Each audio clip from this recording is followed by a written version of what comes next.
नमस्कार दोस्तों, एक बार फिर से स्वागत है आप सभी का हमारे YouTube channel English with Naval पर। आज हम पढ़ने वाले हैं फ्यूचर कंटिन्यूअस टेंस। तो चलिए बिना समय गंवाए स्टार्ट करते हैं आज का वीडियो। देखिए, सबसे पहले हम बात करेंगे पहचान की, यानी हिंदी वाक्य के अंत में क्या होगा यहाँ पे वो ध्यान रखिएगा। रहा होगा, रही होगी या फिर रहे होंगे। पहचान होगी, रहा होगा, रही होगी या फिर रहे होंगे, ये पहचान हो गई।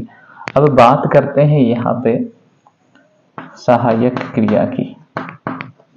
सहायक क्रिया, इसे अंग्रेजी में हेल्पिंग वर्ब कहा जाता है। वो कौन कौन सी होती है देखिए, एक तो होता है यहाँ पे शैल बी और एक होता है विल बी। अब देखिए शैल बी का यूज कहाँ होगा, आई और वी, इनके साथ अपन यूज करेंगे शैल बी का, आई और वी के साथ तो शैल बी का यूज करेंगे। और बाकी जो बच गए अपने, जैसे ही है, शी है, इट है, दे है, या किसी का नाम है या अदर्स है, इनके साथ अपन किसका यूज करेंगे, विल बी का। तो याद हो गया पहचान क्या होगी, रहा होगा, रही होगी, रहे होंगे।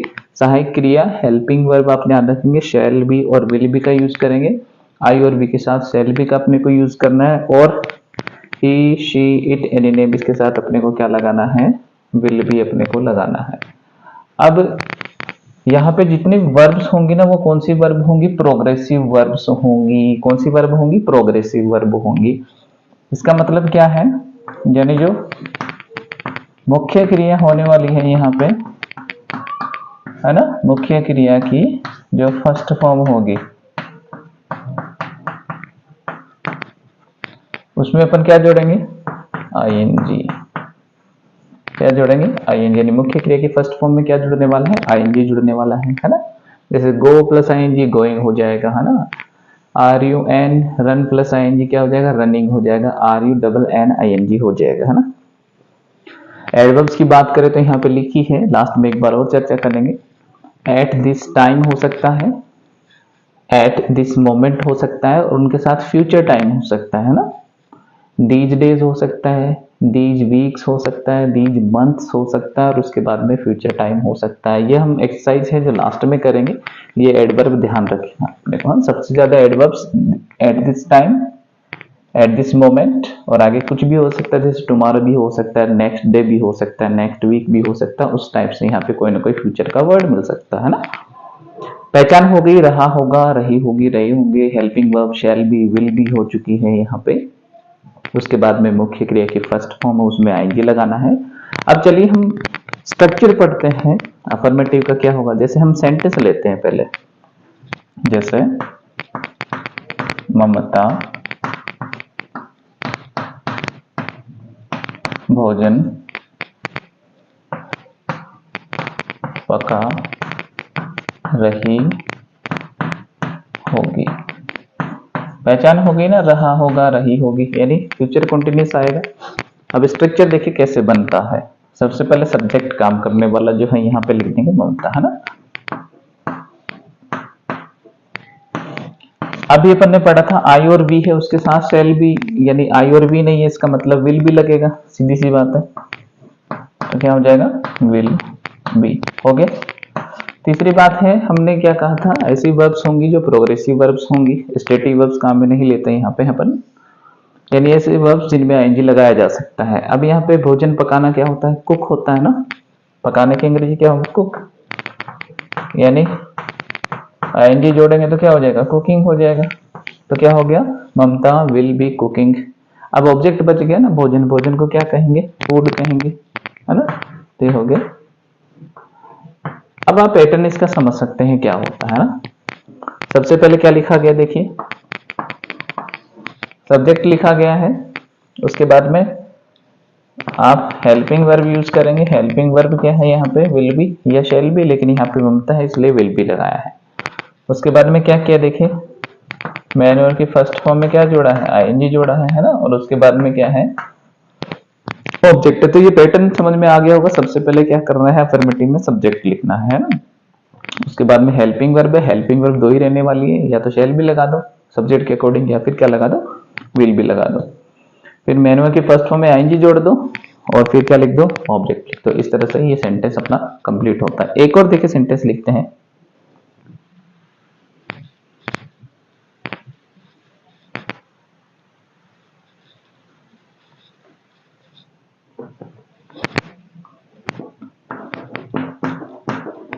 बच्चे मैच खेल रहे होंगे, तो चिल्ड्रन हो जाएगा है ना। तो क्या हो जाएगा, दी चिल्ड्रन। अब बताओ क्या लगाएंगे, शैल भी लगाएंगे या फिर विल बी लगाएंगे। चिल्ड्रन है इसलिए क्या लगेगा, will be, children will be. खेलने को प्ले बोलते हैं तो आईएनजी हो जाएगा, प्लेइंग हो जाएगा, playing. The children will be playing match. ये ए मैच हो सकता है, क्रिकेट हो सकता है, फुटबॉल हो सकता है ना। तो ये अपना अफर्मेटिव का इस तरह से स्ट्रक्चर बनता है, जिसमें सबसे पहले सब्जेक्ट आएगा, उसके बाद में शैल बी या विल बी आएगा, उसके बाद में मैनुअल की फर्स्ट में आईएनजी आएगा, उसके बाद में ऑब्जेक्ट, अदर्स है तो अदर्स लिखते हैं। अब सेंटेंस अपन लेते हैं नेगेटिव सेंटेंस की ओर बढ़ते हैं अपन। अब नेगेटिव सेंटेंस है तो सीधी सी बात है, वहां पे क्या करना है, नोट लगाना है। अब नोट कहाँ लगेगा, देखिए इधर या तो अपन लिखेंगे शैल या फिर विल, और फिर क्या बच गया, बी। तो क्या हो जाएगा, शैल नॉट बी या विल नॉट बी, ये अपने को ध्यान रखना है ना। जैसे नेगेटिव सेंटेंस बनाते हैं, ममता भोजन नहीं पका रही होगी। नेगेटिव है तो क्या होगा, अभी अपन ने क्या पढ़ा है, सबसे पहले सब्जेक्ट लिखना है। ममता विल भी लगाएंगे ना, विल, लेकिन नेगेटिव है इसलिए विल नॉट बी। ठीक है, will not, Mamta will not be क्या, कुकिंग। आएंगे तो लगाएंगे ना, कुक में तो क्या हो जाएगा, कुकिंग। क्या बच गया, फूड। तो हो गया, Mamata will not be cooking food. ठीक है, नेगेटिव का स्ट्रक्चर क्या बना है, सबसे पहले सब्जेक्ट लिखा है ना, सबसे पहले सब्जेक्ट लिख लेना, उसके बाद में विल या शैल सब्जेक्ट के अकॉर्डिंग लगा लेना है, उसके बाद में नोट लिखना है, उसके बाद में बी लगाना है, उसके बाद में मैन के फर्स्ट में आएंगी और फिर वही ऑब्जेक्ट हो जाएगा। जैसे अभी सेंटेंस लिखा था आपने, उसी का नेगेटिव बनाएंगे। बच्चे, स्टूडेंट्स लिख लेते हैं, छात्र है ना, छात्र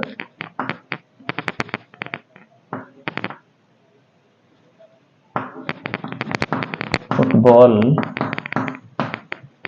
नहीं खेल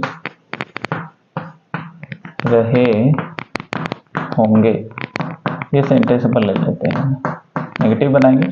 तो सबसे पहले छात्र लिखेंगे, स्टूडेंट्स हो जाएगा, यदि स्टूडेंट्स अपन लिख दें है ना, स्टूडेंट्स विल नॉट, फिर क्या आ जाएगा, बी। विल और शैल के बाद में नोट लगाना है, नेगेटिव बनाना, तो फिर बी अपनी जगह रह जाएगा। तो स्टूडेंट्स विल नॉट बी। अब खेलने को क्या बोलते हैं, प्ले। प्ले में आईएनजी जोड़ेंगे तो क्या हो जाएगा, प्लेइंग हो जाएगा क्या, football. Students will not be playing, और आगे ऑब्जेक्ट है, क्या लिख देंगे, फुटबॉल। हो गया, अफर्मेटिव सेंटेंस पढ़ लिया है, उसके बाद में हम नेगेटिव सेंटेंस की भी चर्चा अपन कर चुके हैं है ना। उसके बाद में इंटरोगेटिव पढ़ते हैं अपन। क्या पढ़ेंगे, इंटरोगेटिव पढ़ेंगे। देखो, क्या ममता भोजन पका रही होगी, क्वेश्चन मार्क आ जाएगा। देखिए, जब भी वाक्य की स्टार्टिंग में क्या आता है तो टेंस की पहचान कर ले। अब जैसे फ्यूचर कंटिन्यूस हो गया तो टेंस की पहचान होगी तो उस टेंस की जो वहां पे हेल्पिंग वर्ब होगी ना, उससे सेंटेंस बनेगा। अब यहाँ की सहायक क्रिया क्या है, या तो विल है या शेल है। सब्जेक्ट क्या है अपना, ममता। ममता के अकॉर्डिंग क्या लग जाएगा, यहाँ पे विल लग जाएगा। तो क्या हो जाएगा, विल ममता। बी अपनी जगह आ जाएगा, सब्जेक्ट के बाद में कहने का मतलब बी आ जाएगा, विल ममता बी। वही आईएनजी लगाएंगे कुक में तो क्या हो जाएगा, cooking. Will Mamta be cooking, क्या बच गया, will Mamta be cooking food. वो क्या लगा देंगे, क्वेश्चन मार्क। तो पैटर्न समझ में आ गया ना, पैटर्न क्या करना है। यदि क्या से शुरुआत होती है तो विल और सेल शुरू में लगाना है, उसके बाद में सब्जेक्ट लिखना है ना। सब्जेक्ट के बाद में बी अपन को लिखना है, बी के बाद में आईएनजी अपने को लगानी है वर्ब में, और फिर ऑब्जेक्ट है अदर्स है, और लास्ट में क्या है, क्वेश्चन मार्क है। अब इसी सेंटेंस में देखिए अपन लिखते हैं, ममता भोजन